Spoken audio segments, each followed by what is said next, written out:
এক বদর সেদিন শুনলাম সমালোচনা করলেন এই বাজেটটা নাকি বেনজির মার্কা বাজেট, কিন্তু তারা কোনো সুচিন্তিত মতামত দেয় না।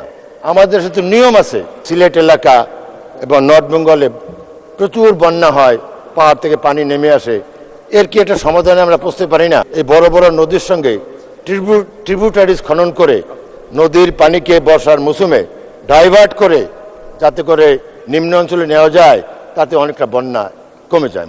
প্রতি বছর বাজেট দেয়, বাজেটের পরে কতগুলি কমন শব্দ শুনতে শুনতে আমাদের কান ঝালাফেলা করে।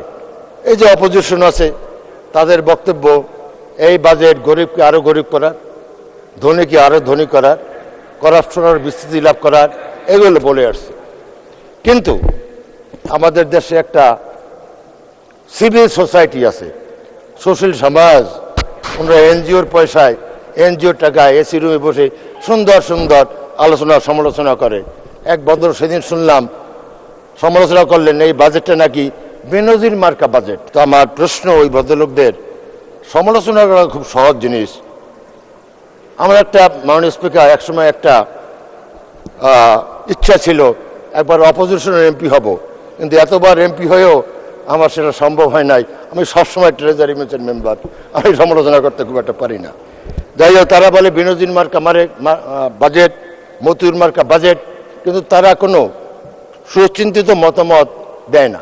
আমাদের সাথে নিয়ম আছে, আলোচনা সাপেক্ষে প্রয়োজনে আমাদের অর্থমন্ত্রীর সাথে আলোচনা করে কোনো ভালো অ্যাডভাইস করে, অ্যাডভাইসের মধ্যে তারা নাই।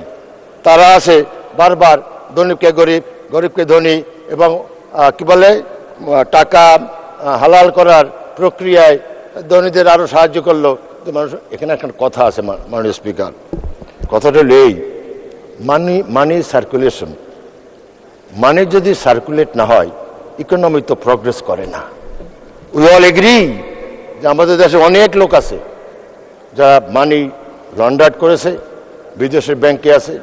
যদি আমরা বেইটস, আমাদের মাননীয় প্রধানমন্ত্রী শব্দ উচ্চারণ করেছে, বেইটস মানে লোভ, অ্যালিওরমেন্ট, এন্টাইসমেন্ট, ওই মাছ ধরার আগে আধার দেন না মাননীয় স্পিকার, ওইটাকে বলে বেইটস।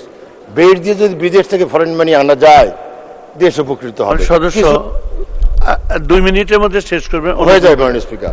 আর আমাদের দেশে যারা টাকা আছে, ওই টাকাটা যদি হালাল করে, এটা এথিক্যালি খুব খারাপ।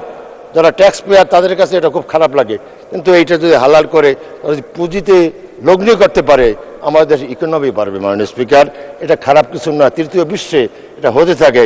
এইখানে আমি ফ্রেন্ড আনিস ইসলামের সঙ্গে ডিফার করি যে আমাদের দেশের পার্সপেক্টিভে এই যারা কালো টাকা করে, দিস ওয়ে আর দ্যাট ওয়ে, ওটাকে সার্ফেসে নিয়ে আসতে হবে যাতে করে ইকোনমি আরও ডেভেলপ করে মাননীয় স্পিকার। এই যে আমাদের দেশে এই বর্ষার মৌসুমে বিশেষ করে সিলেট এলাকা এবং নর্থ বেঙ্গলে প্রচুর বন্যা হয়, পাহাড় থেকে পানি নেমে আসে, এর কি একটা সমাধানে আমরা পৌঁছতে পারি না? আমি মনে করি, আমি যেটা water distribution, Ganges water distribution দেখেছি, যে এই বড় বড় নদীর সঙ্গে ট্রিবিউটারিজ খনন করে নদীর পানিকে বর্ষার মৌসুমে ডাইভার্ট করে যাতে করে নিম্ন অঞ্চলে নেওয়া যায়, তাতে অনেকটা বন্যা কমে যায় মাননীয় স্পিকার। তা আমি এখানে, আমাদের শেষ মন্ত্রী নাই, আমি আপনার মাধ্যমে আসেন, আপনার মাধ্যমে ওনাকে অনুরোধ করব, যদি সম্ভব হয়, নিশ্চয়ই উনি শেষ মন্ত্রী, উনি অনেক বিষয়ে অভিজ্ঞ, যে বড় বড় নদীর সঙ্গে, সুরমার সঙ্গে, কুশিয়ারের সঙ্গে, তিস্তার সঙ্গে, যমুনার সঙ্গে যদি ট্রিবিউটারিজ করে, যখন বন্যার পানি ভারত থেকে আসে, পানিকে ডাইভার্ট করে বন্যা থেকে কিছুটা রক্ষা করা যায়, সেই চেষ্টা করবেন।